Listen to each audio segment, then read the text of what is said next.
बच्चों अभी हम पेज 36 पे डी का first fill in the blanks कर रहे हैं। हम हैं टारोस रिवॉर्ड की एक्सरसाइज पे, जो बाकी था वो कंप्लीट कर रहे हैं। पेज 36 डी का फिल इन द ब्लैंक्स। ठीक है, हम टारो रिवॉर्ड्स में जो हमारी एक्सरसाइज बाकी थी वो कंप्लीट कर रहे हैं।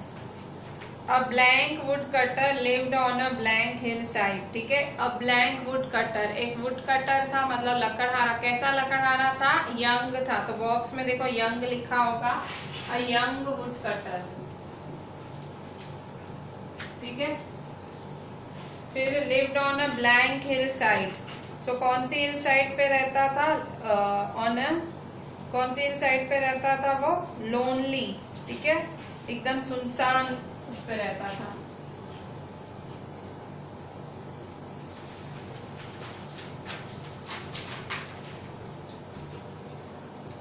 He was a blank son who worked blank but earned.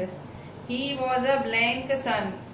तो वो कैसा बेटा था? He was a thoughtful son.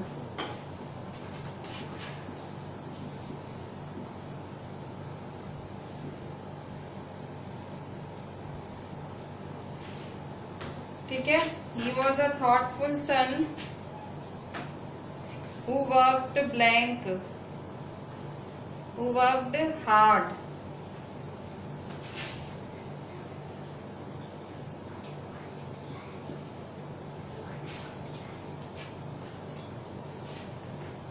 But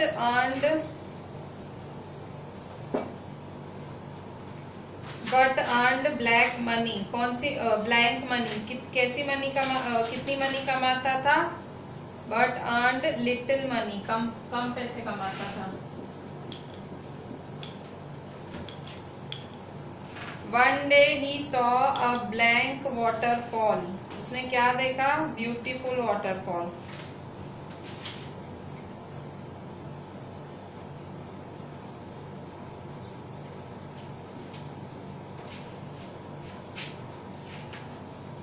One day he saw behind a rock, he tasted the water and found it delicious.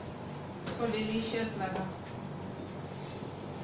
ठीक है, सो ये blanks हैं। Young wood cutter, lonely hill side, thoughtful son, hard work, little earning, beautiful waterfall, delicious water. ठीक है, फिर next देखो, question 2 fill in the blanks करने हैं। ये आपको स्टोरी के अंदर से ढूंढने हैं। So question 2,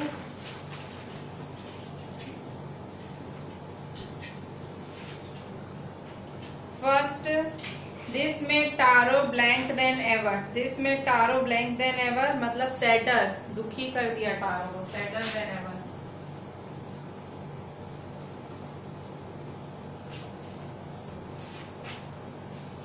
He decided to work blank than before. उसने क्या सोचा? हम पहले से ज्यादा मेहनत करेंगे, हार्डर।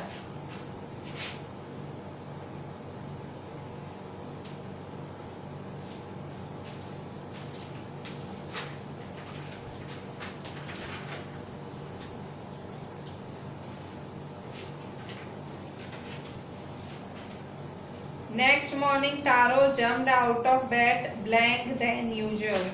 दूसरे दिन टारो ने बेड से उठा अर्लियर मतलब जल्दी उठ गया next morning.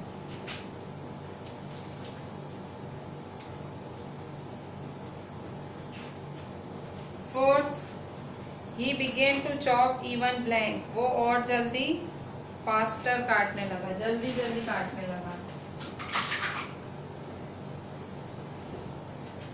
Fifth, next morning Taro started for work even blank earlier. जल्दी चालू कर दिया। ठीक है,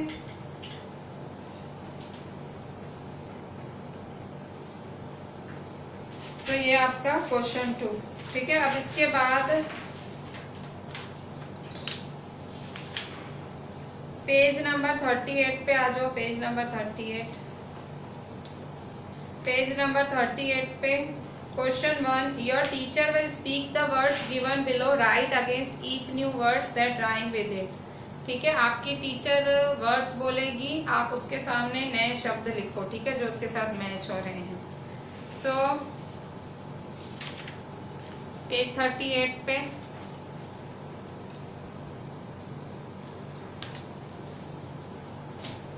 फिर बैड है, बैड के साथ राइम क्या होगा, कुछ भी लिख सकते हो, ठीक है।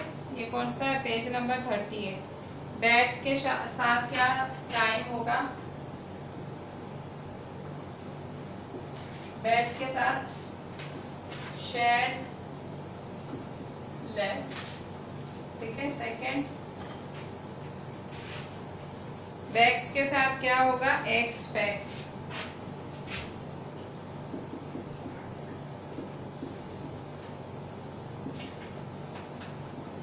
थर्ड, फास्ट के साथ लास्ट और कास्ट।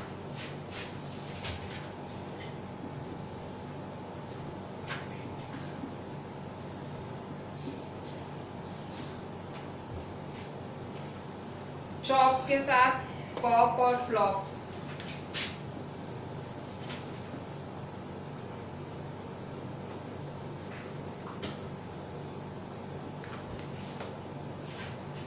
यंग के साथ अमंग और टंग।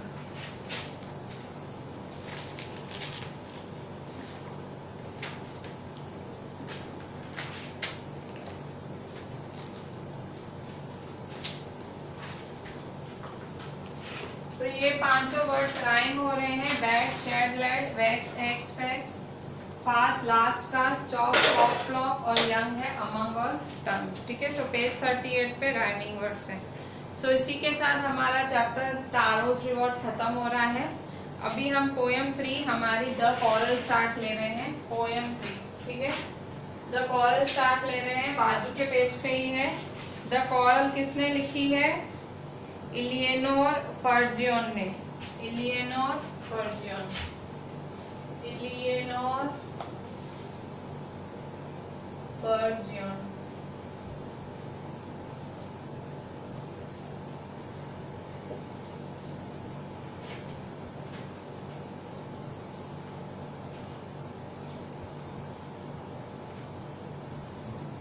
देखो, द कॉरल पोएम में it is common for brothers and sisters to quarrel. भाई बहन लड़े वो बहुत कॉमन चीज है। Although sometimes they may not even be able to say why they quarrel. कई बार भाई बहन बोलते भी नहीं है वो क्यों झगड़ते, ऐसे ही झगड़ रहे होते हैं। But how long do such corals last. पर ये जो झगड़े हैं कब तक, मतलब ये झगड़े कब तक चलते हैं, मतलब भाई बहन झगड़ते हैं तो एंड होती है, मतलब ऐसे नहीं आप कोई दुश्मन नहीं बन जाते हो, झगड़ते हो अपने भाई बहनों के साथ तो हम कोई दुश्मन नहीं बन जाते हैं। हम सुबह झगड़ते हैं, शाम को हम सेम हो जाते हैं, भले भाई हो बहन हो, भले हम झगड़ते हैं पर शाम को हम लोग सेम टू सेम हो जाते हैं वापस। हाउ डू दे एंड, कैसे वो एंड करते हैं। तो ये पोएम उसी के बारे में किसने लिखी है, इलियनोर फर्जियन ने, ठीक है। क्या लिखा है, पहली line, I quarrelled with my brother, I don't know what about, ठीक है। वो कह रहे हैं कि भाई मैं मेरे ब्रदर के साथ झगड़ती थी, ठीक है। आई क्वारल्ड विद माई ब्रदर, मैं मेरे ब्रदर के साथ झगड़ती थी। आई डोंट नो वॉट अबाउट, मुझे पता ही नहीं है क्यों झगड़ती थी, ठीक है। मतलब इसका बोलने का मतलब है भाई बहन बिना कारण के, बिना किसी एक ठोस रीजन के बस लड़ने लग जाते हैं, ठीक है। I don't know what about, one thing led to another, मतलब एक चीज से दूसरी चीज हो जाती थी हम दोनों के बीच में। One thing led to another and somehow we fell out, और ऐसा कुछ हो जाता था कि हम दोनों एकदम एक दूसरे से झगड़ने लग जाते थे। फेल आउट का मतलब कॉरल, झगड़ने लग जाते थे। The start of it was slight, झगड़ा एकदम धीरे से चालू होता था। The start of it was slight, धीरे से झगड़ा चालू हो जाता था। The end of it was strong, उसकी एंडिंग बहुत स्ट्रॉन्ग होती थी। He said he was right, वो बोलता था मैं सही हूँ। I knew he was wrong, पर मुझे पता होता था वही गलत है। फिर से पहले पैराग्राफ में क्या बोल रही है पोएटिस कि मैं मेरे भाई के साथ झगड़ती थी, मुझे पता नहीं क्यों। एक चीज होती थी उससे दूसरी चीज हो जाती थी और हम झगड़ा करने लग जाते थे। और ये झगड़ा चालू होता था स्लाइटली, मतलब धीरे से चालू होता था, और पर जब एंड होता था तो बहुत स्ट्रांगली एंड होता था, मतलब बहुत कुछ बड़ा हो जाता था। वो बोलता था मैं सही हूँ और मैं बोलती थी वो गलत है। ठीक है। वी हेटेड वन अनदर, हम एक दूसरे को नफरत करते थे। द आफ्टरनून टर्न्ड ब्लैक, मतलब हम दोनों एक दूसरे को हेट करते थे, मतलब नफरत कर। जब झगड़ा होता था तो भाई बहन क्या करते थे, एक दूसरे से नफरत करने लग जाते थे। ठीक है।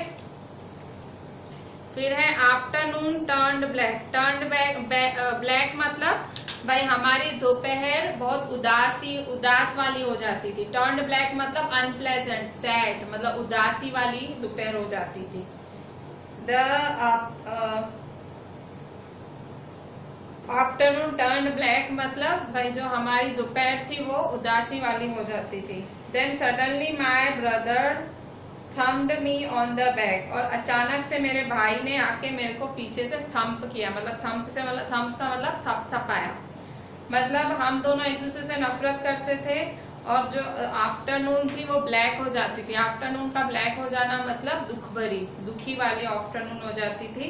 Then suddenly my brother thumped me on the back, फिर अचानक से मेरे भाई ने पीछे मेरी पीठ थपथपाई।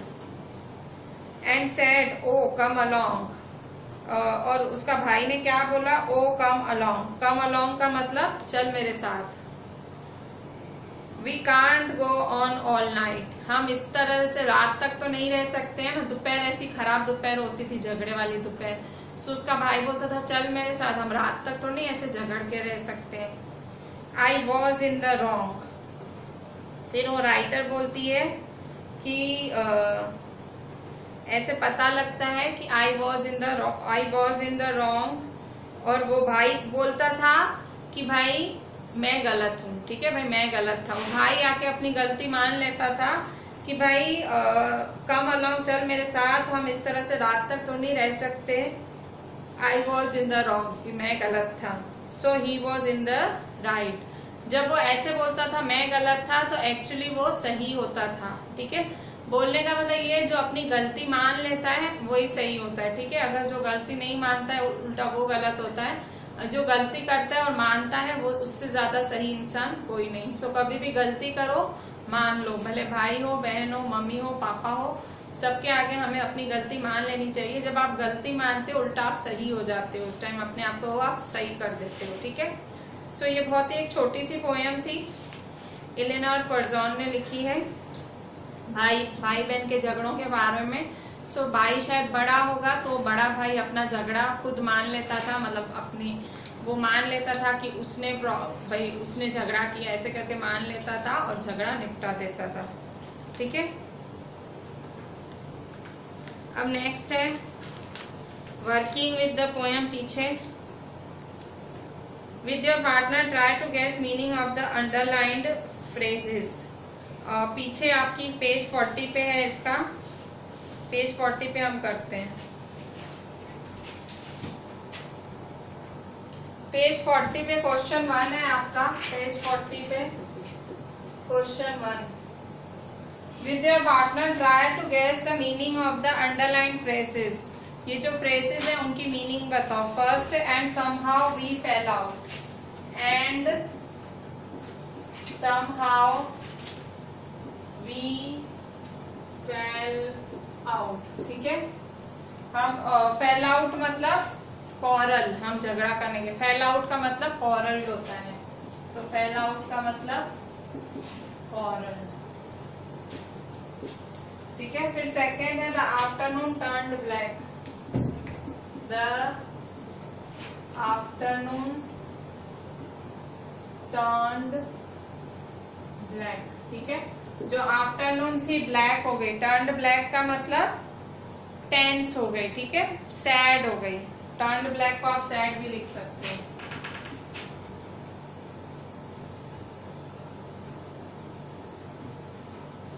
ठीक है। Question 2, read this lines from the poem और उसकी मीनिंग लिखनी है। Question 2, read this lines from the poem और इनका मतलब लिखना है। ठीक है। सो क्वेश्चन 2 आपको लाइन्स की मीनिंग लिखनी है, meaning of the lines.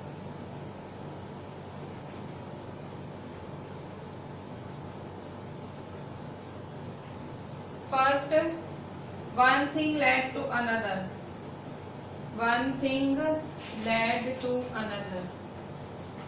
so one thing led to another का मतलब क्या है? we went on arguing, one thing led to another।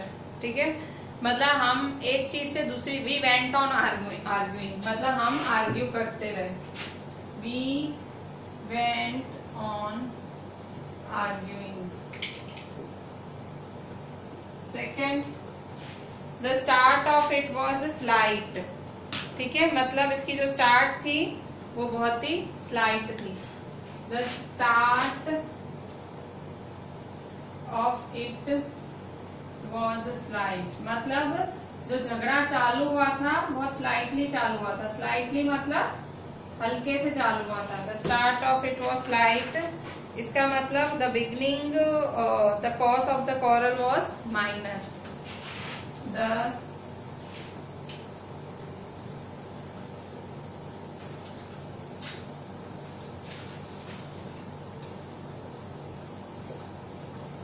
Third, मतलब जो झगड़े की वजह थी वो छोटी सी थी। थर्ड है the end of it was strong और उसकी एंड क्या थी? The end of it was strong. The end of it was strong और उसकी एंडिंग कैसी थी? झगड़े की एंडिंग क्या थी? The end of it was strong का मतलब the quarrel ended on a very bitter note, मतलब दोनों में बहुत ज्यादा झगड़ा हो गया। quarrel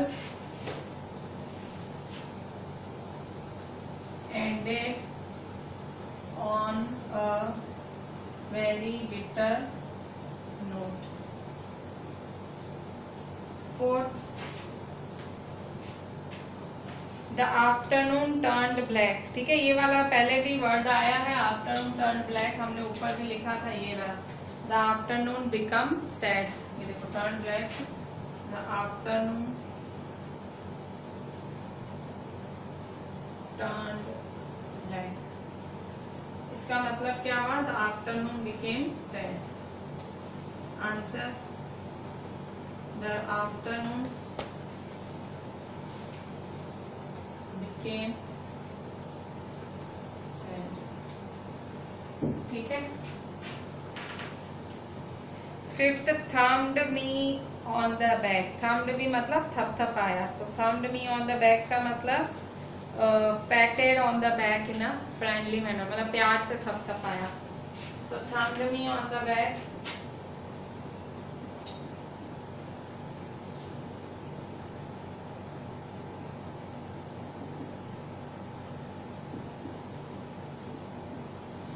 patted on my back in a friendly manner।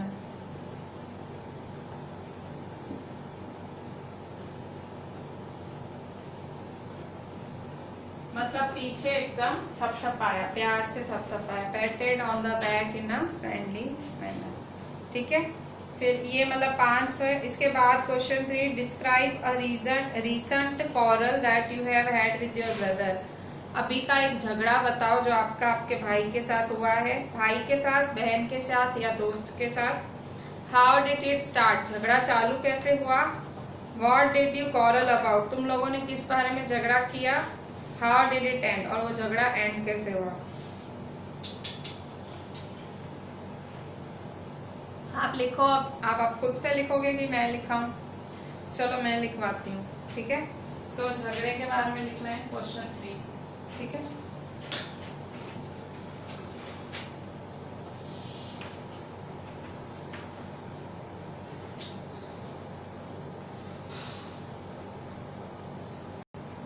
बच्चों question 3, describe a recent quarrel that you have had. आपको आपका अभी अभी झगड़ा हुआ हो आपके भाई के साथ, बहन के साथ या दोस्त के साथ, वो कैसे स्टार्ट हुआ था झगड़ा, कैसे आप लोगों ने झगड़ा किया था, कैसे वो खत्म हुआ था, वो सब आपको लिखना है। ठीक है, सो कैसे लिखोगे आप? सो आंसर,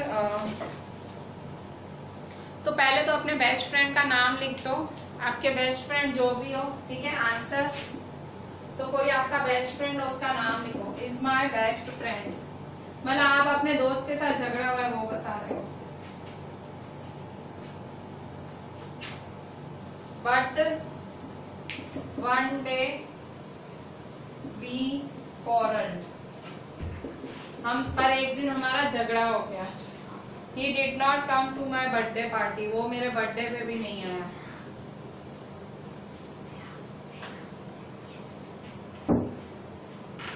वो मेरे बर्थडे पे भी नहीं आया, झगड़ा हो। I lost temper, lost temper का मतलब कि मैंने आपा खो दिया। आई लॉस्ट मतलब मैं गरम हो गया।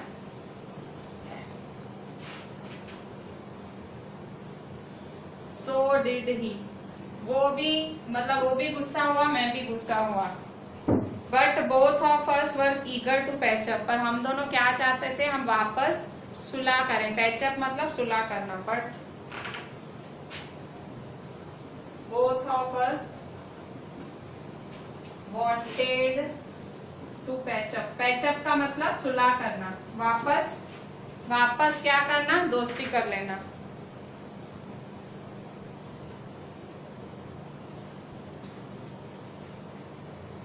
सो इन स्कूल, फिर हमने क्या किया, हाथ मिला लिया। ठीक है, so in school we talked, shook hands and renew our friendship, हमने फिर से दोस्ती कर ली।